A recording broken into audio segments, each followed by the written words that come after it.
All right, hey there, viewers. So the Corolla is back. It's the week after. I did pick up more parts from the Toyota dealership.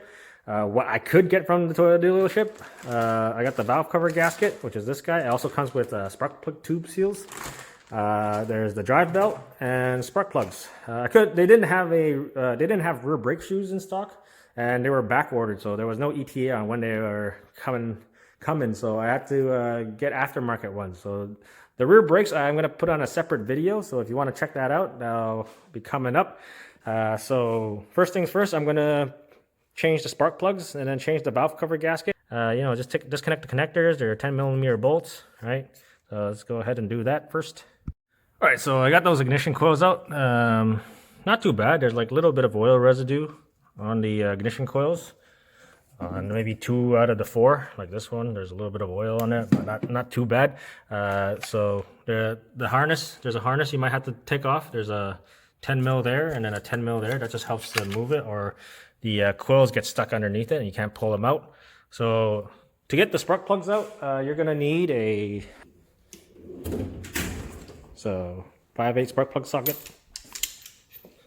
I'll put that down. Yep. So I'm just going to crack them all loose. All right, I'm just going to crack these spark plugs loose. Sounds kind of crunchy. I mean, like, spark plugs are easy to do, unless it's a V6 and you have to take the intake manifold off. Whoa. It's been in there for a while.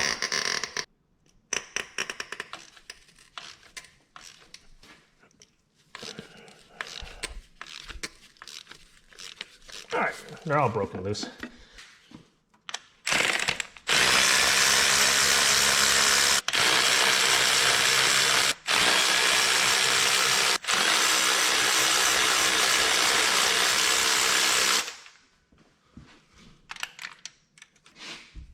Yeah, they're not too bad.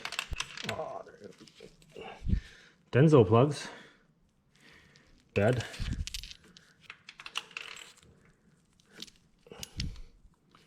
Yeah, they're all pretty good. Yeah, so you can look at them.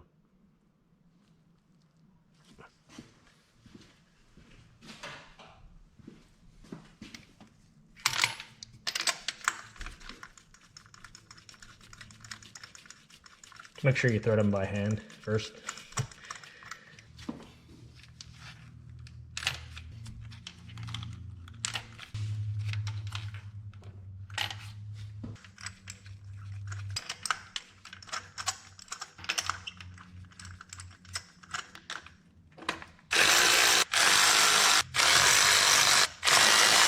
Next thing what we're going to do is take the valve cover off. So it's pretty easy. There's, bolts here, a couple bolts in the middle. You're just going to move this harness, disconnect your PCV. But yeah, this valve cover is pretty easy to do. Just, a bunch of 10mm around the outside. You got to get this harness out of the way, which is held in by that one bolt there. And then this one is also held by one bolt here too. And yeah, what else are you going to take out? Yeah, not much. There's that one bolt on the top here for that bracket for the I guess it holds the harness here. Yeah, other than that, not much to it. It's pretty easy. So if you have a valve cover that's leaking, yeah, do it yourself. All right, all the bolts are out. This one, it wasn't there because it's stuck on that cover. Yeah, I just get a little pry spot under there. All right, and see what it looks like.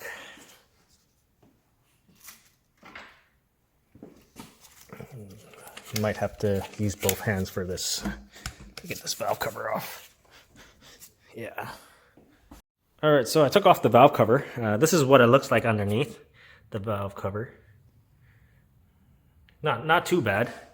And camshafts and everything, they look really good actually. They're hardly any wear.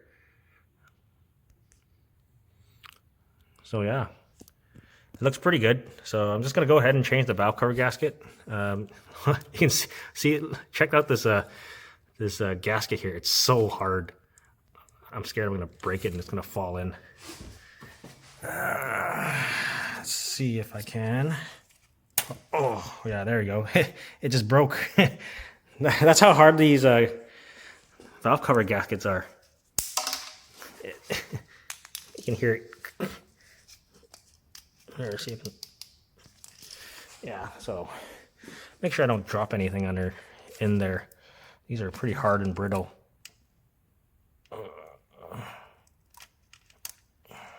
That's one of them. As you hear them hit the ground, and it's like this. Oh, it's like hard plastic now. It's not even rubber. Let me get this out and show you.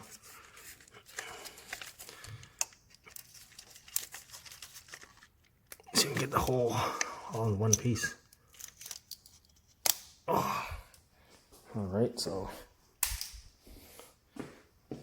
anything fall in? I don't see anything.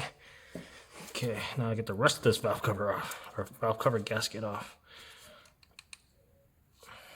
Oh, the valve cover gasket's still flexible.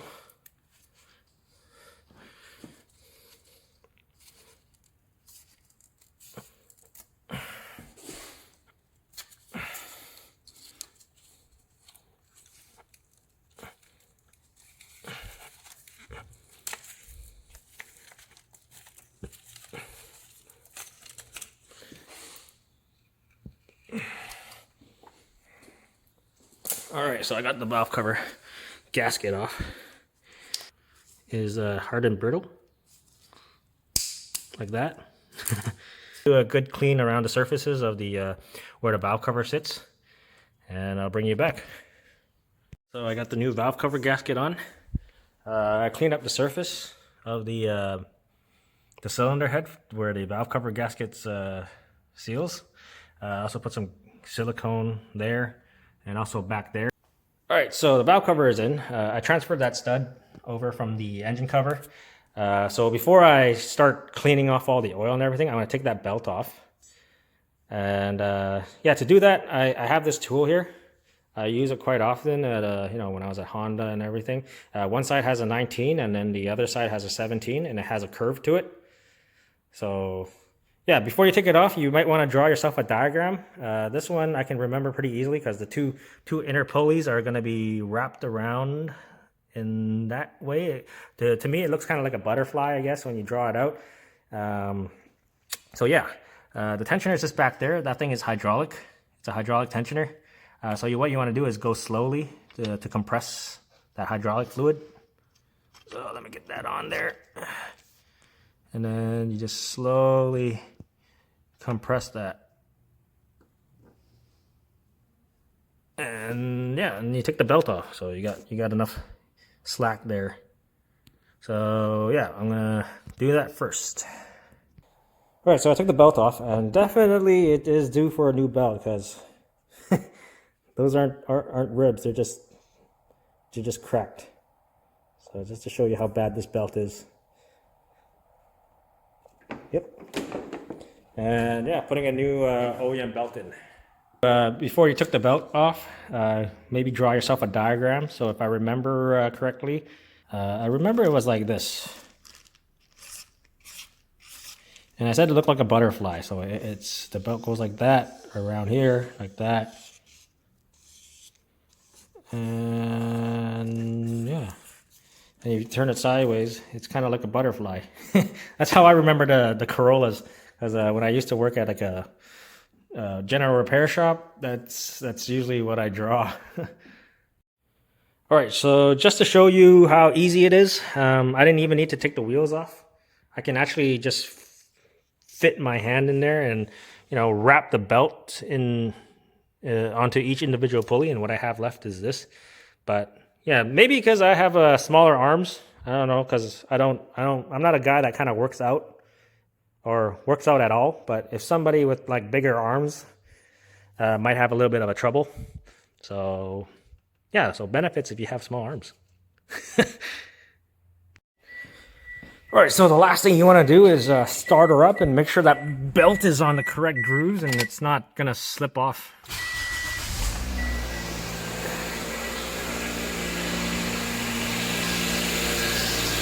yeah, so looks good. It's you know, not kind of weird where the belt is off the pulley or anything, just to make sure it's good. And yeah, that's it. So I hope you liked the video. Thanks for watching, and I'll see you next time. I'm just gonna go take it for a test drive.